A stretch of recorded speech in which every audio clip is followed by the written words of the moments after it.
Hi there, my name is Stacy Phillips and this is my video log for, I believe it's Wednesday, March 12th, 2014. Today I wanted to talk a little bit about something that's called identity-based behavior change. This idea was written about by James Clear, and his website is jamesclear.com. He wrote about it, and it was expounded to me by a fellow health coach. Last April, actually, is when I heard it for the first time put as that concept, identity-based behavior change. And I realized that I had been doing versions of it my whole journey to optimal health. So I want to talk a little bit about it today and what the formal name, identity-based behavior change by James Clear. You can Google and read his article. But I'm going to put it in my own words, how it's affected my journey, both before I knew exactly, what I was doing and why I was working, and then also once I adopted a little bit more formally. Identity-based behavior change is based on a concept that whatever you want to accomplish, you need to change your identity first, and then your actions, daily actions, follow that identity. What that means is, I'm just going to talk about it in my own life because that's what I can relate best to. When I started my journey the second time, because as many of you know, I did lose 140 pounds a long time ago, and I gained it back because it was just a diet for me.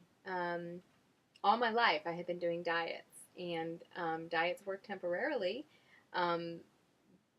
Usually, I mean, not all diets work, but if you stick to a diet, it's most likely going to do some of what it says it does, and then I would lose motivation and I would gain it all back, whether I had made it to my goal weight, or not. I would usually gain most or all of it back, and I just yo-yoed my way through my adult life, really, from age 22, from age 17 on. I was always either gaining weight or losing weight or maintaining a high weight. So that was my reality through my from 17 on, through my whole adult life till I was 39, or 40-ish. So until 2010 is when things changed for me. So my whole life I had been oscillating back and forth because I had always viewed, a diet as something that I needed to do, that I needed to stick with for a certain period of time to get to a goal weight, and, my life would be so different, and et cetera, et cetera. And what I realized is that ultimately diets don't work. Not for the long run, not unless you change your identity. And what I mean by that is this. When I began my program in 2010, and I said, okay, this is it. I have it in me to lose over 100 pounds one more time in my life, but something's got to be different this time. It has to be different. If I have any inclination that this process is going to not end well for me, i.e. I'm going to do all the work, lose 140, 150 pounds, and then eventually gain it all back, it was too devastating. It's too devastating. And those of you who have yo-yoed even, 20, 40 pounds is devastating. It's heartbreaking. And every time we do it, we let ourselves down even more, and we feel more of a failure. And it's just a spiral downward, just into darkness. That's really all I can describe. Think of your worst horror movie and then put yourself in it. So, anyway, in 2010, when I started my journey to optimal health, for me, that was what this journey was going to be. It was going to be a journey to attain and maintain optimal health. And that was who I wanted to be. I wanted to be optimally healthy. I wanted that to be me. I wasn't going on a diet. Did I use an eating program to attain a healthy weight? Yes. That was the first step in attaining and maintaining optimal health, is if you're not at a healthy weight, get to a healthy weight. And on our program, the tool that we use is the tool that I counsel and that I'm a coach for. So if you'd like more information about that, just email me, stacymichelephillips@gmail.com. That's StacyPhillips@gmail.com. If you don't currently have a health coach. If you do have a health coach, reconnect with them. They'd be happy to assist you to optimal health and put you on the path. So back to who I wanted to be. I decided when I started this journey in 2010, and again, I didn't know the formal definition of or concept that it was even a formal concept of identity-based behavior change, but I knew. I said, who do I want to be? I said, I want to be a fit and healthy person. I want to be the kind of person who can go run a marathon and finish it. I want to be the kind of person who can be really active with her son and to be a really good role model of health, of a healthy life and a healthy lifestyle. And you see, that had eluded me really my whole life, but I had a deep desire to be that person and to have that person be me. What I call fulfilling my full God-given potential. I really felt like I had not done that yet, and that there had to be a way to do it, and I was going to find it. Because if there's one thing that I know about me is that I do have, and this can be a positive or a negative, it's usually character attributes that are positives, if they're taken to the extreme, can be negatives also. But I am a bulldog, and when I grab onto something, I don't know when to let go, because I just don't. I refuse. I won't let go. And I call it bulldog tenacity, because I grabbed onto my dream of becoming optimally healthy, and I would not let go. No matter what, I was not letting go. For better or for worse, I was in it for the duration. And so thence began my journey to optimal health. And in the midst of that, I did become a health coach so I could pay it forward and help other people attain optimal health as well, using the same tools and on the same path that I did. And it's just my passion to encourage people to do that and to live it. So anyway, I was talking to a friend yesterday about this identity-based behavior change, and practically, what does that look like? Because you can say, who do you want to be? Okay, well, then only do the things that person would do, and that's kind of out there in theory. How do you practice it daily? Well, first you have to decide who it is you want to be. You really need to become crystal clear on who you want to be. Who do you want to be?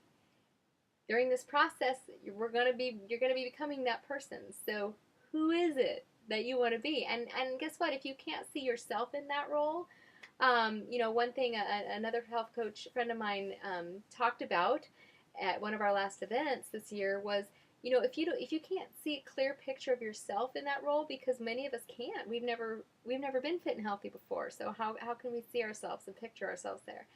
Then adopt somebody else for a while. Adopt, not I don't mean like adopt their identity or call them every day or bug them and say, I'm adopting you. But just think of somebody in your life, either past or present, whether you know them or you don't, really, it doesn't matter. And think of somebody who you've admired. And in this area, if you're wanting to be a fit and healthy person, think of somebody who you've admired in the past or in the present, who you admire because they are a fit and healthy person. And then ask yourself this. What would that person do in this situation? So this is how I kind of formally adopted this once I realized what I was trying to do and trying to accomplish. As I adopted somebody who, in my mind, who sort of was that person, was the person that I wanted to become eventually, my own version of that person, but who was the real deal, who was authentic, somebody who I really admired and looked up to, and I thought, okay, what would that person do in this situation? And I did this on a daily basis, i.e., you wake up in the morning, you have a choice about how you're going to live your day, how you're going to conduct yourself today, what activities are you going to do, what are you going to eat, what are you going to drink, how are you going to plan your day, how are you going to respond to stress, all those things. And in the morning, I'd wake up and I'd say, okay, I've got two choices. Today I can live and do as a fit and healthy person. I can live like a fit and healthy person today and do only what a fit and healthy person would do. Or I can live like a class 4 super obese person today and do those things that a class 4 super obese person would do. What what am I going to do? So that was very easy for me to break it down and choose to do the actions, including my eating plan and my activity, my sleep, everything. Choose to make the choices that the fit and healthy person would make. And again, for me, I needed to adopt somebody for a while because I didn't know what that looked like for me myself in my own journey. But now I do, because eventually those lines got a little bit blurred, and all of a sudden I was that fit and healthy person. And I was a fit and healthy person, and I am a fit and healthy person. And now all of a sudden I ask myself, what would I do in this situation? You know, what choice would I make if I had a choice between A or B? Which one is the choice that I, as a fit and healthy person, would make? And then I make that choice. And so the beauty of it is that you decide who it is you want to be, and then you do what you need to do. That's very Epictetus. If anybody out there knows Epictetus, the philosopher, you can Google him. That's one of his quotes. First, you must say what it is you would be. Then you must do what you need to do, or what you have to do. I don't know the exact terminology, but that's been kind of a motto of mine for a long time, is that first you say what you would be, then you do. So say, then do. So again, like I say, I've been practicing this identity-based behavior change informally for a long time, because Epictetus is one of my favorite philosophers. And that's a quote that I just have in my mind. You know, first say what it is you would be, then do what you need to do. And I break that down to a daily basis. I really just decide today. It's not one proclamation that I'm going to make today. I forevermore am going to make every decision as a fit and healthy person. That's too far in the future for me. I need to break it down to today. So, wake up in the morning, today. I'm going to live my life as a fit and healthy person. Okay, what would a fit and healthy person do? I'm going to do those things today. And when I do them, I get a win. A little win. Win. That's part of the formal, the James Clear article. So you give yourself little wins.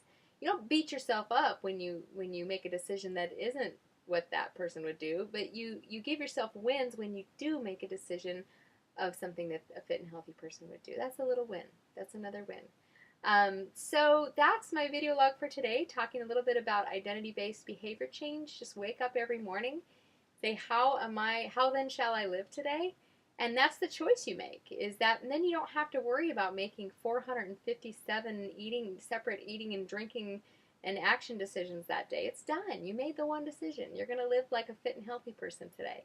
So it's very easy to say, well, what would a fit and healthy person do? Done. You know, not even a choice. I already decided that's what I'm going to do today.